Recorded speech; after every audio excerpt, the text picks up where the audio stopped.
দুর্গা দেখলো তার মা ঘুমোচ্ছে। সে এদিক ওদিক তাকালো।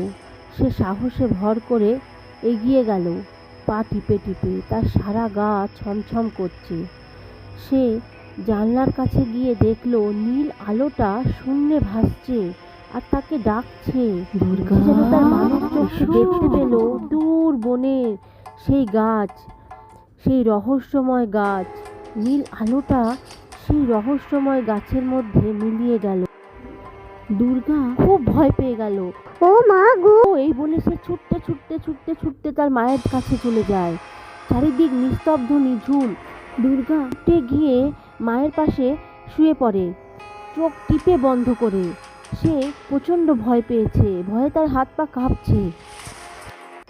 ঠিক সেই সময় তাদের উঠোনের পাশে আম গাছটায় একটা পেঁচা বিশ্রীভাবে ডেকে ওঠে, যা পরিবেশকে আরো ভয়ঙ্কর করে তোলে। সেই রাতে দুর্গা ভালো করে ঘুমোতে পারেনি, চোখ টিপে শুয়েছিল।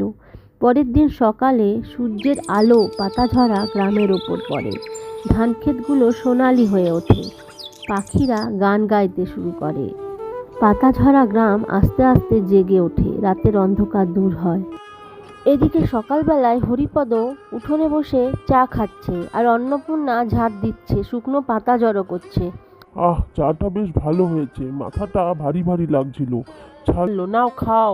দুর্গা এখনো ওঠেনি গো।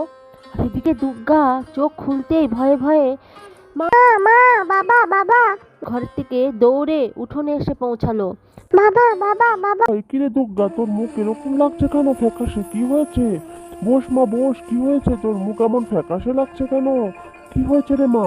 দুর্গা রাতে ঘটা সব ঘটনা তার বাবাকে বলল। তার মাও শুনতে পেল। তার বাবা মা তো শুনে অবাক।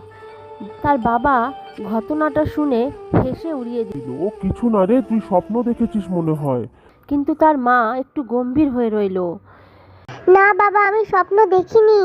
হ্যাঁ রে মা, তুই স্বপ্ন দেখেছিস। ওইসব নীল আলো, ওই যে সারাদিন ওইসব গল্প শুনিস, ওই জন্য ওইসব ভুলভাল স্বপ্ন দেখেছিস। ওসব স্বপ্ন রে মা, দুঃস্বপ্ন।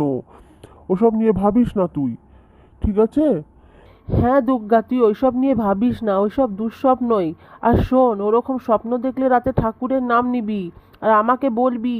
বলিসনি কেন রাতে? না বাবা, স্বপ্ন নয়, আমি সত্যি বলছি। আমার নাম ধরে ডাকছিল নীল আলোটা বাবা, আমার নাম ধরে ডাকছিল। আমার খুব ভয় লাগছে বাবা। আমার কাছে সাহায্য চাইছিল বাবা, সাহায্য। শোন মা, তোর নাম হলো দুর্গা, মানে মা দুর্গা। ওসব ভয় টয় তোকে মানায় না রে মা। ওসব দুঃস্বপ্ন ছিল মা, ওসব ভুলে যা। আর ওসব নিয়ে ভাবিস না। চল, আমার মাঠে যেতে এবার দেরি হয়ে যাচ্ছে, আমি এবার মাঠে যাব। ঠিক আছে মা, ওসব নিয়ে ভাবিস না একদম। হ্যাঁ মা, ওসব দুঃস্বপ্ন। তাছাড়া তোর কুষ্টিতে আছে, তুই মানুষকে বিপদের হাত থেকে রক্ষা করবি, তুই মানুষকে উদ্ধার করবি, তুই শক্তির প্রতীক। জানিস, যখন তুই হয়েছিলিস তখন আমি মা দুর্গার স্বপ্ন দেখেছিলাম। তাই নাকি মা? হ্যাঁ, তুই ওসব নিয়ে একদম ভয় পাস না। এসব শুনে দুর্গার মনে সাহস জাগলো। সে মনে মনে ভাবলো, কেউ হয়তো তার সাহায্য চাইছে। তার কি উচিত তাকে বাঁচানো, না ভয়ে সে চুপ করে থাকবে? সে কিছুই বুঝতে পারল না। তারপর যে যার কাজে চলে গেল। এরপর বেশ কয়েকটা দিন কেটে যায়। সব স্বাভাবিক নিয়মে ফিরে আসে। সেই ঘটনার কথা ভুলেই গেছে। হরিহর নিজের ক্ষেতে কাজ করা শুরু করে। সে খুবই ব্যস্ত। তার নতুন ধান পোতা হয়েছে। সে তার মেয়েকে নিয়ে কাজের ফাঁকে যায় মাছ ধরতে পুকুরের ধারে। দুর্গাও সে রাতের ঘটনা প্রায় ভুলেই গেছে। সে আবার নিজের জীবনে ফিরে আসে। কিন্তু একদিন হঠাৎ পূর্ণিমার রাতে চারিদিক যখন নিস্তব্ধ, চাঁদের আলো পড়ে নদীর ওপর এবং চাঁদের রূপোলি আলোয় নদীর জলের ওপর যেন রূপোর নকশা এঁকেছে।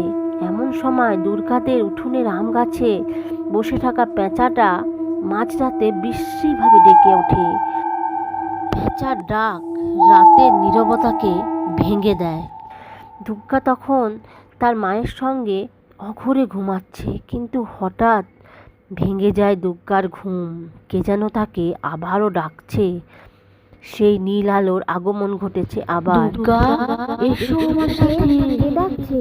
সে ধরপড়িয়ে ওঠে, কিছুক্ষণ বসে থাকে, তারপর এদিক ওদিক তাকিয়ে নীল আলোকে অনুসরণ করে জানলার দিকে এগিয়ে যায়। তবে এবার সে আর ভয় পায়নি। মায়ের বলা কথা তার মনের মধ্যে বাজে। তার মনে পড়ে তার মা তাকে বলেছিল সে শক্তির প্রতীক। তার কুষ্ঠিতে লেখা আছে সে মানুষকে সাহায্য করার জন্য এসেছে। আর এই নীল আলো তো তার কাছে সাহায্যই চাইছে। সে মন্ত্রমুগ্ধের মতো এগিয়ে যায় নীল আলোর দিকে এবং আস্তে আস্তে উঠোনের দরজা দিয়ে নীল আলোকে অনুসরণ করতে করতে প্রবেশ করে গহন বনে। তার কোনো জ্ঞান নেই, সে যেন মন্ত্রমুগ্ধের মতো এগিয়ে চলেছে।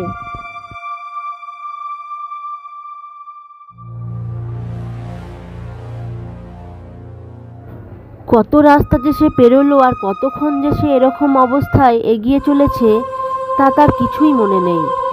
হঠাৎ করে যখন নীল আলোটা পুরনো সেই গাছের মধ্যে অদৃশ্য হয়ে যায়, তখন তার ঘোর কাটে। সে অবাক হয়ে যায়, এ কি, আমি তো ঘরে ছিলাম, তারপর এখানে কি করে চলে এলাম? আমার তো কিছুই মনে পড়ছে না। ওই নীল আলোটাই তো ছিল। ওই নীল আলোটাকে দেখতে দেখতে মনে হয় আমি এখানে চলে এসেছি। এই যে ঘন জঙ্গল, এবার আমি কি করব? ভয়ে তার হাত পা ঠান্ডা হয়ে যায়। সে বুঝতে পারে না সে কি করবে। গাছের দিকে অবাক হয়ে কিছুক্ষণ তাকিয়ে থাকে সে। এরপর কি ঘটবে দুর্গার সঙ্গে জানতে হলে দেখতে থাকুন।